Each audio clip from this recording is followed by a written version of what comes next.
Voilà, Morimotay, Parashat Balak en Israël, Parashat Chukat Balak en dehors d'Israël.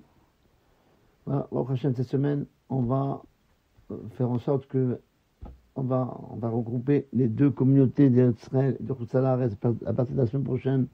On a la même parachat de partout, combien que Dieu nous aime, que quand les gens ils vont partir en vacances, ils auront les mêmes parachutes, ils ne vont pas rater une paracha. En tous les cas, cette paracha, elle nous apprend combien Akadosh Baruch Hu il aime le clan d'Israël. Combien, je parle de Balak, combien Akadosh Baruch Hu il aime l'homme d'Israël, parce que on dit la plus grande klala, la plus grande malédiction qui peut arriver à un homme, c'est Oivei Shan Shebeto. Les ennemis de l'homme sont les membres de sa maison. C'est que quand il rentre chez lui, sa femme ne peut pas le voir, ses enfants ne peuvent pas le supporter, ou l'inverse, des fois c'est le mari qui ne peut pas supporter sa femme, etc. Alors que on peut avoir les ennemis de partout, mais à partir du moment où quelqu'un, quand il rentre chez lui, il a le nachat, il a la paix, il a le repos, alors ça lui permet d'affronter des milliers d'ennemis. Mais le pire, c'est quand il rentre chez lui, il n'a même pas cette paix. Oiveish, le pire qui s'est arrivé à un homme, c'est pas d'avoir des ennemis à l'extérieur, c'est pas grave. Mais Oiveish, les ennemis de l'homme, c'est un tchébeto. Les membres de sa maison, les membres de sa famille. Et la plus grande bracha qu'un homme peut avoir, c'est que quand même ses ennemis le bénissent, même les gens qui ne peuvent pas le voir, ils reconnaissent sa valeur, ils lui font des bénédictions. C'est ce que Akadosh Baruch Hu nous montre cette paracha. Il nous aime tellement que même quelqu'un, notre pire ennemi, qui voulait nous maudire, eh bien, Akadosh Baruch Hu a marqué Vayafoch Hashem Lecha et Akelala Livracha, que Dieu il t'a transformé. La bénédiction en bénédiction, la malédiction en bénédiction, qui a Efra Hashem Lokicha, parce que Dieu il t'aime. Et quand il nous aime, même nos ennemis, ils nous bénissent, même nos ennemis, ils veulent s'associer à nous, ils veulent rester dans notre présence. Voilà, moi, avec tous les problèmes qu'on a aujourd'hui, c'est parce que on n'est pas des gens, malheureusement, on n'est pas des gens Yereshamaim, on n'est pas des gens qui aiment comme il faut la Torah. Et c'est pour ça qu'il y a tellement de problèmes de partout, des problèmes en Eretz Israël, des problèmes avec les ennemis. Mais Akadosh Baruch Hu, il va arranger ça, et que un jour viendra où même nos ennemis ils vont reconnaître, ils vont nous dire Matovu Alecha Yaakov, qu'elles sont belles tes tantes Yaakov. Dans la paracha, on va en dire un petit commentaire, il y a tellement de choses à dire. C'est une tellement belle paracha. Les deux parachutes, il est écrit dans la paracha Vayichar Af Elokim, que Dieu il s'est énervé contre Bilam, qui ont l'air où, parce qu'il a été pour maudire les Israël. Je vous dis, mais je dis de ne pas aller. Et quand je demandais d'aller, c'est pas pour les maudire, c'est pour ne pas faire comme eux. Voilà mon montagne.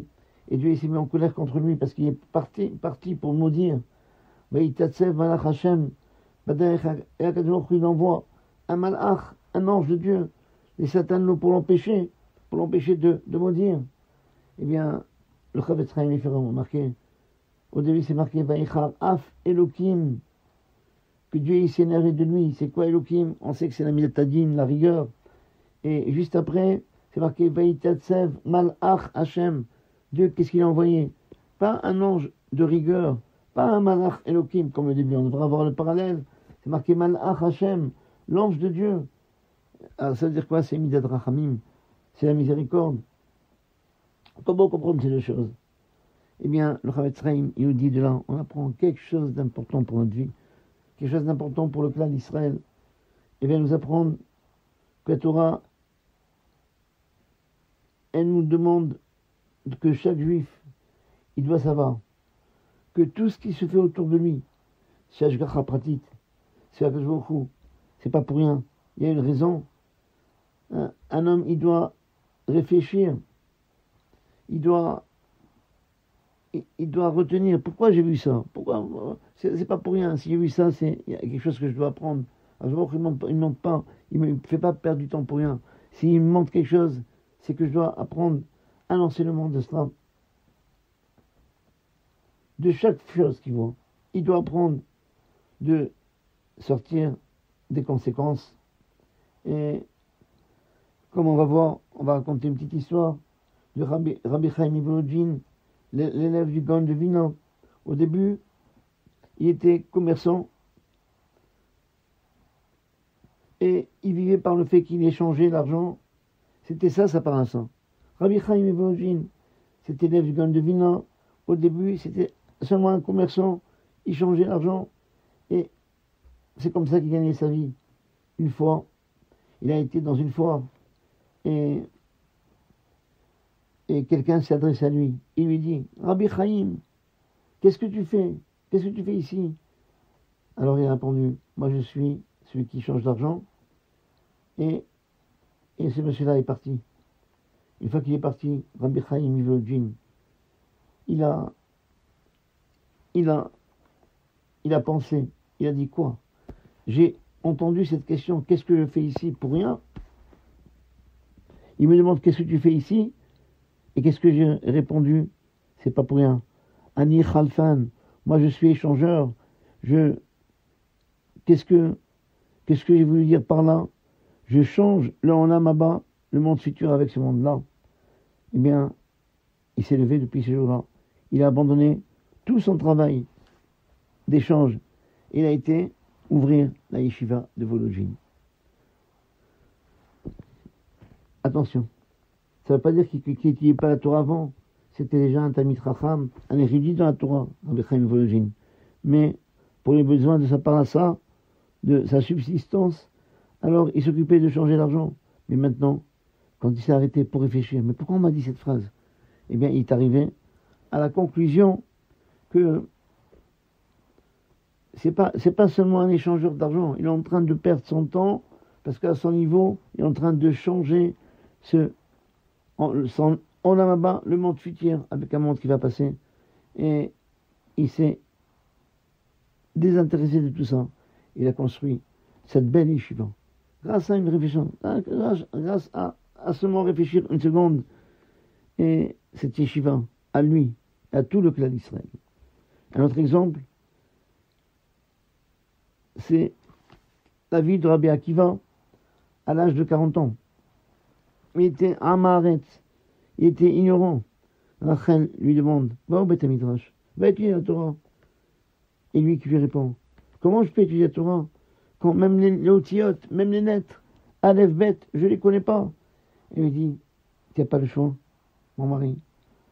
Tu dois aller au Cheder avec les enfants pour apprendre les lettres. Tu dois apprendre, c'est pas grave.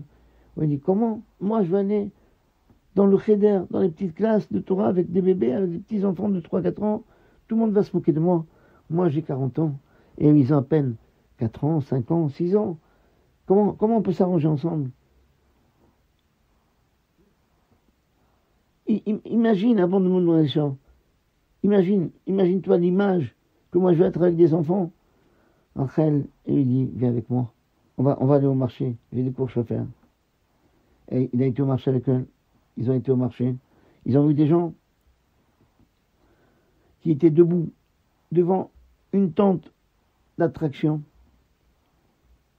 Et ils étaient debout comme ça, en dehors de la tente, jusqu'à ce que leur tour est arrivé. Ils sont rentrés à l'intérieur. Et qu'est-ce qu'ils voient? Un chamor, un âne, que sur son dos, il y avait de la pelouse qui poussait. Sur les propriétaires de cet âne, ils ont versé du sable sur son dos. Ils ont fait pousser de l'herbe. Eux-mêmes, ils étaient émerveillés de voir. Tu te rends compte? On a vu un âne sur son dos. Il pousse de la pelouse. Ils sont sortis, ils sont rentrés chez lui, chez eux. Après 2 jours, la femme de Rabbi Akiva, qui l'a construit, elle lui dit, on va voir maintenant, on retourne, on va voir ce chamor, cet âne. Ils ont été au marché. Et ils ont vu, étrangement, il n'y a plus de queue. Il y a plus, personne ne faisait la queue. Il me dit, mais Rabbi Akiva, mais comment ça se fait? Il y a 2 jours on était là, il y avait la queue. Il lui répond, ça suffit, c'est plus une attraction. Et ils ont vu déjà, ils sont habitués, finalement, c'est plus une attraction. Et la femme de Rabbi Akiva qui lui répond, tout ça elle a fait avec sagesse. Il dit que tes oreilles, ils écoutent ce que ta bouche dit. Toi aussi, fais comme ça. Tu vas aller au Cheder le premier jour. Tu vas aller avec des enfants de 3 ans. Un jour, 2 jours, ils vont tous rigoler de toi. Tout le monde va te voir avec d'une façon étrange. Au bout de quelques jours, ils vont s'habituer. Voilà. Moraï, Verabotaï, vous voyez, que même quand on réfléchit, de ce que Jésus nous fait voir, même d'un âne on peut apprendre. Mais l'histoire n'est pas terminée. Rabbi Akiva, il a été étudié au Cheder. Il a essayé, et il n'arrivait pas à comprendre. Il ne comprenait pas la matière. La Torah elle est tellement compliquée, même depuis le début. Mais qu'est-ce que je vais devenir? Il dit à sa femme, ça suffit, je n'arrive pas, je vais au Cheder tous les jours. Je suis prêt à avoir toutes les hontes, toute la honte. Mais je ne comprends rien. Et un jour, il marchait. Et il a vu un courant d'eau qui tombait sur une pierre, comment dit la chanson, tipa, vers tipa, une goutte, et une autre goutte, et une autre goutte. Et comme ça, pendant des années, depuis des années, il a demandé depuis quand il y a cette source qui tombe sur cette pierre. Vous voyez, ça fait des années. Et finalement, ces gouttes d'eau, pendant des années, ils ont créé un trou dans la pierre. Eh bien, beaucoup d'entre nous, s'ils auraient vu cette chose-là, eh bien, ils auraient appelé leur famille de voir ce paysage, cette vision, ou bien ils auraient demandé à leur ami d'amener une caméra ou un appareil photo et prendre une photo pour la garder de ce souvenir. Mais la pensée de Rabbi Akiva était dans des choses complètement différentes. Il s'est arrêté devant ce rocher. Il a vu cette vision et il a fait ce calcul-là. Il dit voilà, la pierre, elle est dure, elle est très dure. Et quand même, tu as vu, il y a eu un trou. Il dit à sa femme, tu as vu, lui-même, il a réfléchi. Il y a un trou, elle a formé un trou par terre. Pourquoi? Parce que, comme on dit dans la chanson, tipa, vers tipa, une goutte, avec une goutte et une autre goutte, eh bien, au bout de quelques années, à la fin, ça va faire un trou. Moi aussi, Rabbi Akiva dit à sa femme, Hachem m'a fait voir cela, c'est pas pour rien, parce que c'est vrai que mon cœur, il est aussi dur que la pierre. Mon cerveau, il est aussi dur que la pierre. La Torah, elle ne peut pas rentrer à l'intérieur de moi. Mais la Torah, n'oubliez pas, elle a été comparée à l'eau. Elle a été comparée à l'eau. Et si je vais beaucoup étudier, si une petite goutte de Torah aujourd'hui, une petite goutte de Torah de l'après-midi, une petite goutte de Torah le lendemain, et si je revois les choses sans arrêt, eh bien à la fin, elle va rentrer dans mon cœur. Elle a été étudiée. Et après quelques années, il a grandi et c'est devenu le Tana, Rabbi Akiva, il savait expliquer toute la Torah, tous les étines, chaque fois qu'il y a marqué le mot Ed dans la Torah. Le mot Ed, il n'a aucun sens. Quand on dit Kabed et Tavicha ve'etimecha. Le mot Ed, il n'y a pas de traduction, on ne traduit pas. On peut dire exactement pareil en disant Kabed avicha ve'imecha. Respecte ton père et ta mère. Le Ed, il ne sert à rien. Mais c'est pour inclure d'autres choses, d'autres personnes. Par le mot Et, pourquoi on dit le mot Et? C'est pour dire, voilà, on vient inclure qui? Son grand-père, sa grand-mère, son grand-frère, sa grande sœur. On doit honorer pas seulement son père et sa mère, on doit honorer son grand-père, sa grand-mère, on doit honorer son grand-frère, sa grande sœur. Le mot Et, il vient rajouter des choses. Mais quoi? On ne sait pas. Comment c'est? Mais on dit que Noach, il avait 3 enfants, Shem, Ham, Vayefet. Et d'accord, mais comment ils ont eu des enfants après? Il n'y a que 3 garçons. Non. Le mot Et, il y a marqué Et Shem, Et Ram, Bet Yafet. Le mot Et, ça veut dire qu'ils ont eu aussi, il a eu aussi des filles. Voilà, le mot Et. Et donc Rabbi Akiva, avec cette vision qu'il a vue, ce trou qui a été formé dans la pierre par la force de l'eau, par l'eau qui tombait petit à petit, eh bien, il dit, moi aussi, mon cœur il est dur. La Torah c'est de l'eau. eh bien, elle va percer mon cœur, la Torah, elle va rentrer. Eh bien, c'est ce monsieur qu'on va voir, ce Rabbi Akiva, ce géant, qui finalement, c'est lui qui a expliqué tous les mots hêtes de la Torah. C'est ça, le Yesod, nous dit le Rabbi Tzraïm. C'est ça le fondement. À la Hashgacha,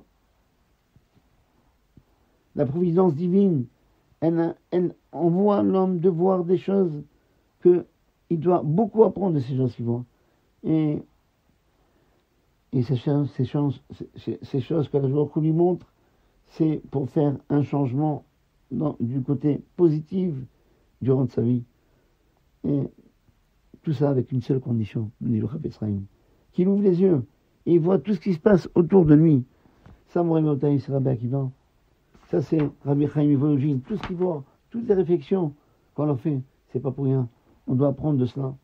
Mais Moré Motaï, Bilam, c'était pas ça. Bilam nous dit, le Rabbi Tzraïm, il continue. Il voit beaucoup de choses. Il comprenait rien du tout. Il n'a pas compris tout le message que Kadjou lui a envoyé du ciel. Et pourquoi? Parce qu'il ressemblait au coq. Il y a marqué, ainsi dit Rabbeinu Bechaye, sur les paroles de Bilam. Il y a marqué Ne'um HaGever. Oracle de qui? Gever, c'est un homme. Mais Gever aussi, c'est quoi? C'est le Tarnegol. On l'appelle Gever, le Tarnegol. Il s'est comparé à un coq qui connaît bien l'heure. Il sait l'heure du lever du jour. Il n'y avait personne, lui aussi. Il n'y a pas quelqu'un qui savait quand il peut se mettre en colère. L'heure, il connaît l'heure à la précision, le coq. Il dort. Mais dès que le jour il commence à pointer, il commence à faire cocorico. Ok, lui aussi, il n'y a pas quelqu'un qui connaissait à part lui. Le moment où il s'énervait contre le monde, il était dans un état de colère. Il n'y avait que lui, comme le coq connaissait bien l'heure du lever du jour. Les deux, ils étaient pareils dans leur intelligence. Et Rabbi Michaï continue, il dit, on trouve aussi plusieurs points entre le coq et lui. Le Tarnegol, le coq, il dit cocorico 7 fois dans la nuit. Aussi pareil. Bilam, on le voit 7 fois. Baïssa Meshalo, il fait son oracle, il fait son discours. 7 discours il a fait. Comme le coq qui va parler, mais pour rien. Le Tarnegol, le coq, il se met sur un pied pour faire cocorico. Et aussi Bilam, il était sur un seul pied, parce que il lui manquait un pied. Autre chose, le Tarnegol, le coq, on ne peut pas l'offrir sur le misbéach. On ne peut pas offrir un coq comme korban, comme sacrifice. Pourquoi? Parce qu'il ne se comporte pas avec sniout, avec discrétion. Aussi pareil, Bilam, pas de discrétion du tout. Et il voulait à tout prix faire fauter les Israël.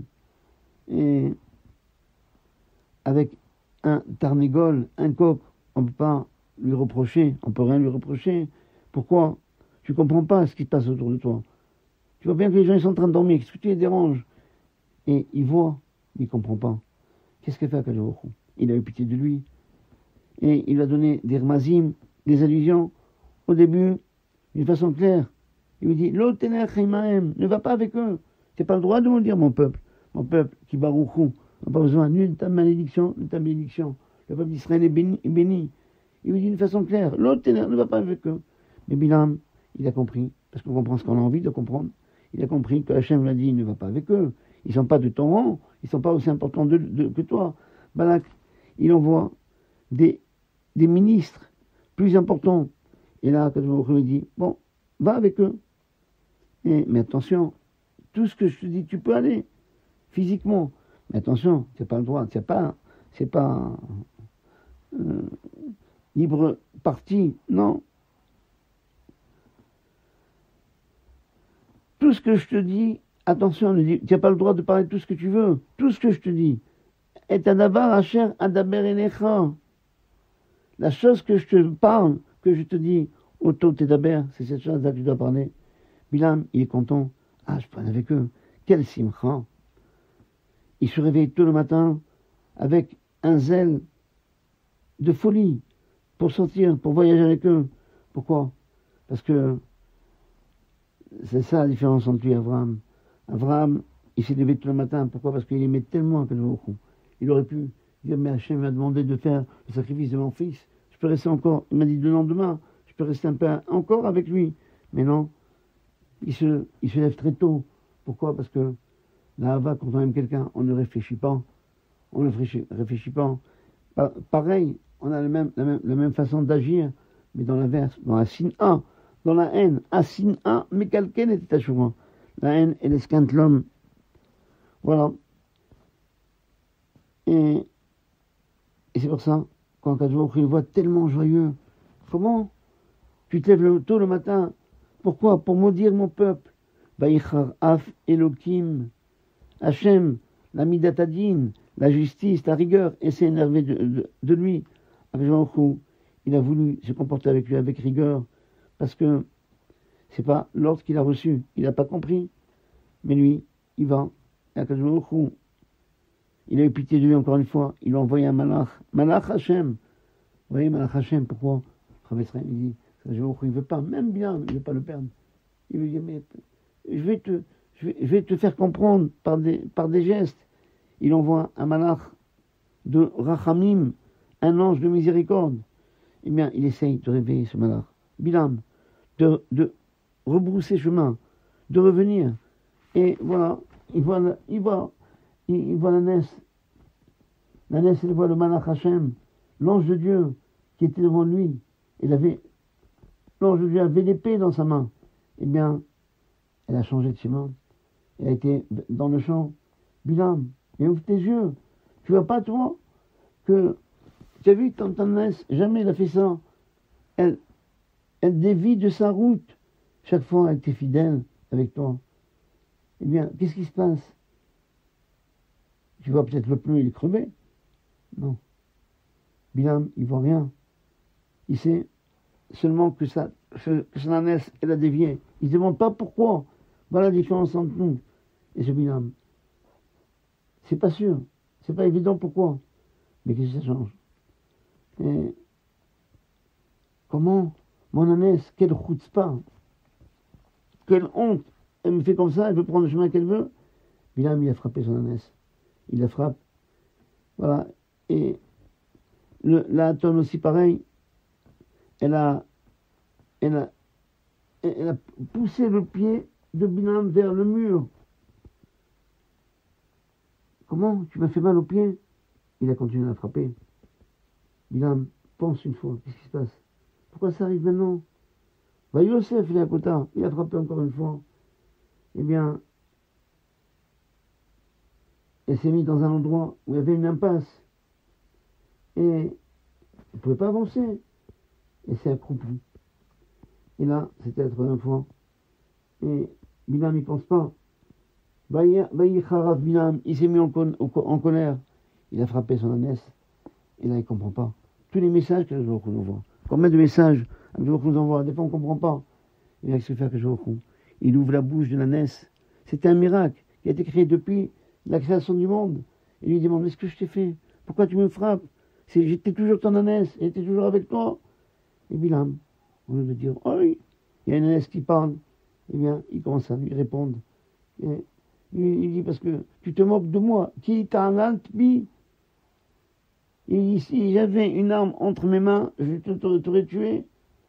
Et l'ânesse, elle continue à lui parler. Et il lui dit, mais pourquoi je t'ai jamais fait du mal? Tu vois pas qu'il y a un malheur devant toi? Alors, il lui dit, excuse-moi. Moi, Bérotaï. C'est ça, la différence entre nous et les goïms. Nous, toutes les choses que jamais nous envoie, c'est pas pour rien. Tout ce qu'on voit, tout ce qui arrive dans le monde, c'est un message pour nous. C'est ça qu'on doit se rappeler. Bilam, c'est pas ça. Il avance dans sa route. Il se pose pas de questions. Voilà, j'ai ma route fixe. Ça, c'est la mentalité qu'on a des goïms ici, en France. Voilà, on a notre route à faire. Même si les gens ils meurent à droite, c'est pas grave. J'ai ma route à faire, j'ai mes vacances, voilà. Toute ma vie, c'est ça. Mais non, des fois, il y a un réveil, il dit non. Il t'envoie des choses, il t'envoie des messages. Il faut agir comme un Ben Israël. Un Ben Israël qui voit tout ce que le jour qu'on envoie et qui apprend de chaque événement qu'Hachem lui envoie. Ouais, je vais parler un peu le petit peu de temps qui nous reste, de la Haftara. Remarquez, il est écrit dans la Haftara, il dit Lecha Damatov, tellement belle Haftara. Et le Navi dit, tu sais, qu'est-ce qui est bien pour toi? Ouma Hashem Doresh Mimecha. Qu'est-ce que Hashem demande de toi? Qui Masot Mishpat, que faire la justice. Ve'avat Chesed, aimer faire le bien. Ve'atzliach alechet amilocha. Marcher discrètement avec Dieu. Ne pas se montrer. Voilà, c'est comme ça qu'on va terminer demain l'Haftara. C'est ça la différence entre nous et l'autre. Bilam, il est en train de parler. Il parle, il voit que tout s'il va parler, c'est une défaite. Il se croit à l'Olympia, il monte sur une montagne, il commence à il veut me dire, ça sera en bénédiction. Et il continue. Non, c'est pas ça notre vie. Que chez nous, ne jamais oublier que la mida de la nava, la modestie, c'est la pierre angulaire des Talmidei Chachamim qui étudie la Torah. Ainsi nos sages ont dit, Imnamata Torah Arbe, si tu as étudié beaucoup de Torah dans Pirkei Avot, Al Tarazik, ne sois pas fier de toi. Tu as été créé pour ça. Je veux que tu donné tout ce qu'il t'a donné. La Chorma que donné, c'est pour étudier la Torah. La Gemara, elle dit,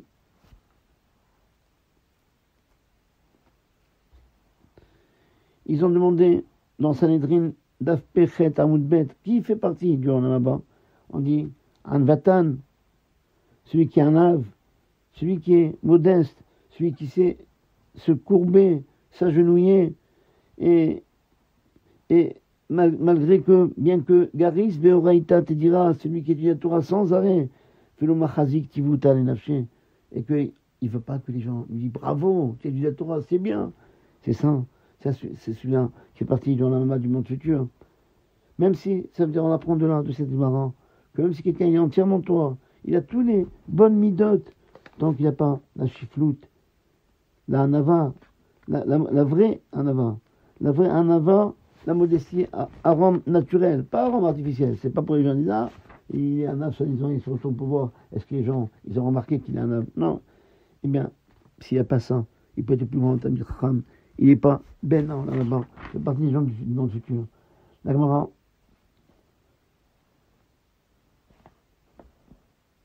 les Gdolei Israël, dans toutes les générations, plus ils étaient grands dans la Torah, eh bien, ils étaient grands dans leur anava. C'était proportionnel.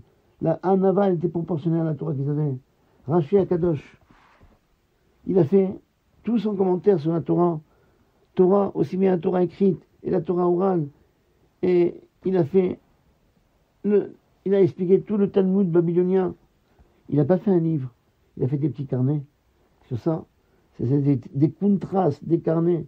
Et c'est pourquoi, d'ailleurs, on ne comprend pas pourquoi, on a des livres, mais on comprend maintenant pourquoi les Tosafot, quand il parle de Rashi, il lui parle à contraste, celui qui a écrit des carnets pendant des années. Il allait de pays en pays, et d'une ville en autre. Il était habillé comme un pauvre. Il était le commun des mortels. Personne ne connaissait sa grandeur.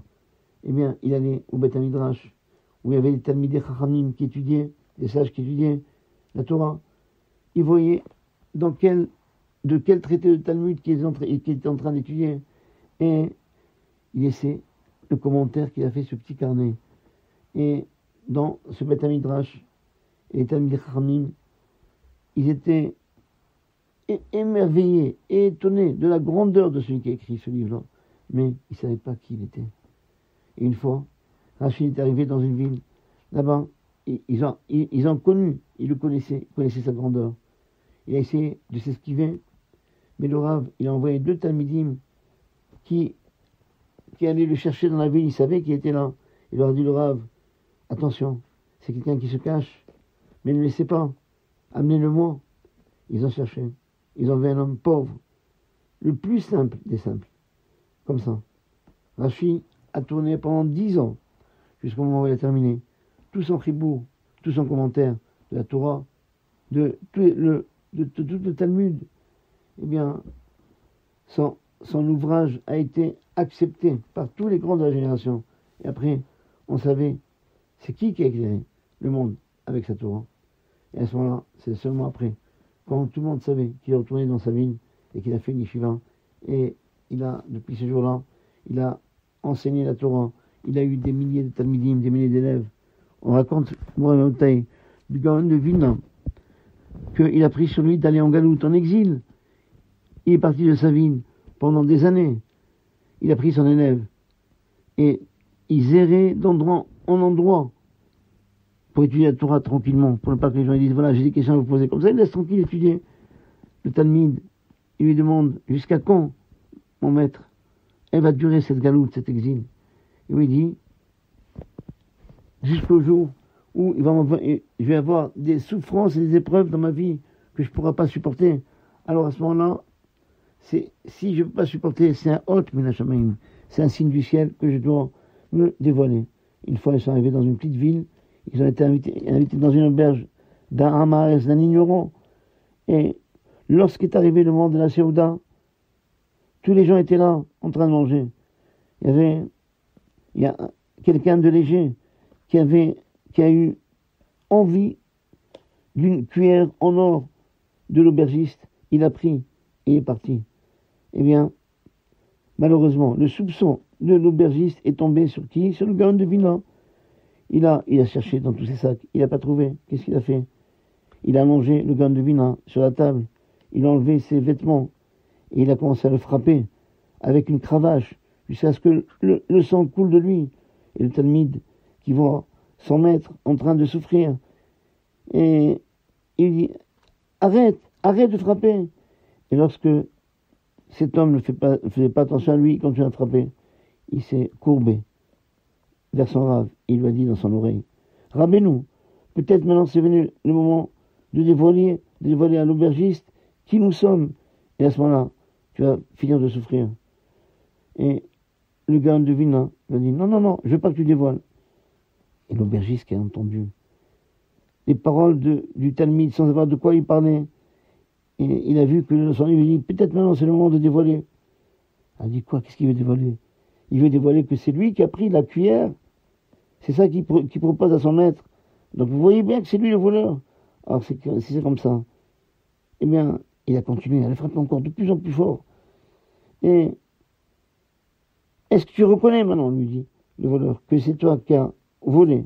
Et le gars de Vilna, il est tombé par terre, plein de sang. Il était en danger. Et à ce moment-là, la porte s'ouvre. Et à la porte, il y avait un juif de Vilna qui est venu habiter dans cette auberge.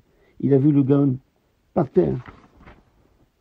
Et il a commencé à crier, ça suffit, comment tu oses frapper, lever ta main sur le plus grand de la génération, le gars de Vilna.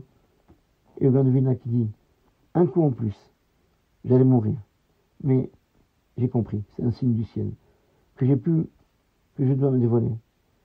Rabbi Chaim Mitzans disait, sache, à partir de tous ces massimes, ces actions-là, que dans les églises des Goïm,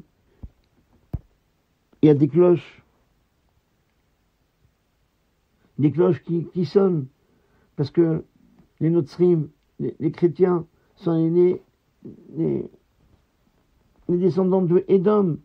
Et la chose qui distingue Esav, c'est quoi? C'est la chitzoniout, l'extérieur, la beauté extérieure, le pirsoum, la publicité, la propagation. C'est ça le monde européen, le monde égoïme.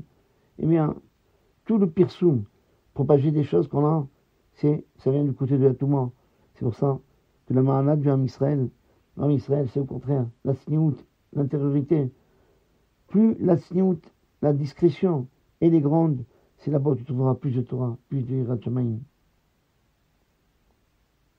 Le Khatam Sofer, pour terminer, il avait un élève que toutes ses actions, il les faisait avec beaucoup d'éclat, beaucoup de bruit. Ah, vous avez vu ce que j'ai fait?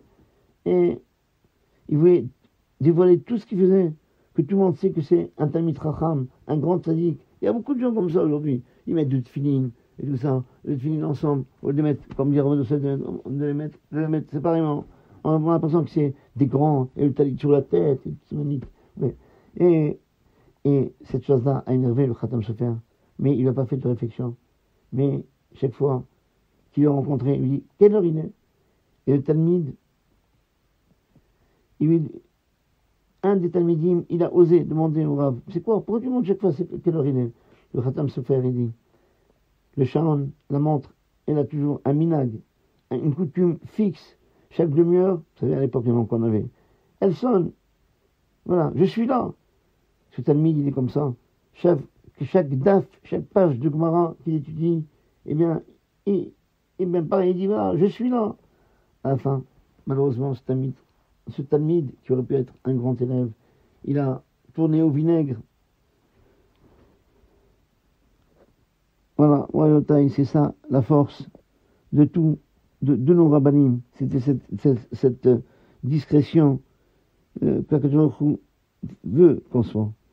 Eh bien, peut-être si on a encore une minute, voilà, raconter dans les Sefer Hasidim, on raconte l'histoire d'une femme que durant toute sa vie, elle avait l'habitude de jeûner toute la semaine, de Shabbat à Shabbat, et tout le monde était émerveillé. Quelle satkanite, cette femme, et chez Trahin, après sa mort.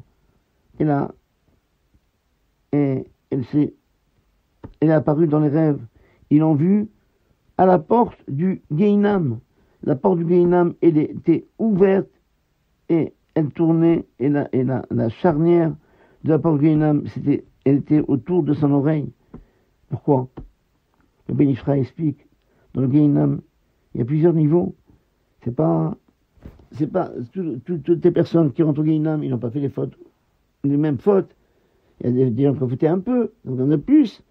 Chacun, il y a une machlaka, il y a un compartiment. Mais, par contre, c'est quoi? Le pétard du Gehinam, la porte du Gehinam, tout le monde connaît. Tout le monde va là-bas. Cette femme-là, qu'elle propageait toutes ses actions en public, Akadosh Baruch Hu dit, Mida, Keneged Mida, mesure contre mesure, eh bien, on a décrété sur elle d'être à la porte du Gehinam. Que tout le monde, tu veux être vu, eh bien, tu vas être vu au Gehinam. Voilà, c'est ce qu'Akadosh Baruch Hu nous dit. Fais en sorte que tous les maasim, ça dépend de quoi, les maasim, comme ça le Pélé Yoed se ramène dans son commentaire, que les actions qu'on est obligé de faire d'après la Lacha, on peut les dévoiler. Mais par contre, milé de chassidouta, des choses de chassidout qui n'est pas obligatoire, et eh bien, on doit les faire discrètement, et non pas des pirsum. Tu veux être chassid, au contraire, sois chassid avec ton créateur. Tu veux être mahmir, d'accord, mais sois mahmir sur toi, ne fais pas de propagation. Le Chida, il ramène du Zohar que si un homme, il propage toutes ses actions qu'il fait, eh bien, il a reçu tout le sachar de la mitzvah qu'il a fait malheureusement dans ce monde-ci. Et par contre, le châtiment sur le fait qu'il a voulu montrer son action, il le reçoit dans là-bas. Mais par contre, celui qui casse ses actions, il le garde et il le protège de ce qui est chitzon, de toutes les forces extérieures du mal. Il est protégé du haïnara, du mauvais œil, de toutes les tentations. Il y a marqué, et à l'air, Betom Nevavi, quand je vais, je marche avec mon cœur intègre. Bekelev était à l'intérieur de ma maison. Ben, le mal ne m'approche pas. En société, Moïd Bagbi. Voilà, c'est ça. Le Sachar. Heureux l'homme qui sait faire des bonnes actions, mais qui les cache, qui ne se montre pas devant tout le monde. Et c'est ça. C'est comme ça qu'on va terminer cette semaine. La moralité qu'on reçoit, c'est quoi? Marche discrètement, qu'avec ton Dieu. Tu n'as pas le droit de te montrer. Même dans des mitzvot qui sont comme par exemple, Arnasat Kala, aller à un mariage, aller à un bar mitzvah, aller pour la levaya d'un mort. Eh bien, même ça, il faut être discret. Mais comment je peux être discret? Je vais pour un enterrement, je vais pour un mariage, je peux ne pas être vu? Oui, ne sois pas devant le caméraman. Ne demande pas. Il y a des gens que toute la journée, on les voit devant la caméra, ils sont là. C'est pas ni le khatan ni la kala. Pourquoi? C'est comme ça. Voilà, on doit garder, savoir que de toutes ces choses, c'est ça, comme la moralité, ta paracha de la Haftara, on doit apprendre de chaque chose qu'on voit, et on doit toujours marcher avec sniout, avec discrétion. Amen, Kiratson, Shabbat Shalom, et que on n'est que les brachot de Bilam et non pas les klalotes de nos ennemis. Je vois qu'on nous donne cette plus grande bracha, c'est que Matovu Alecha Yaakov, quand tu vas dire qu'elles sont belles tes tantes Yaakov. Amen, Kiratson.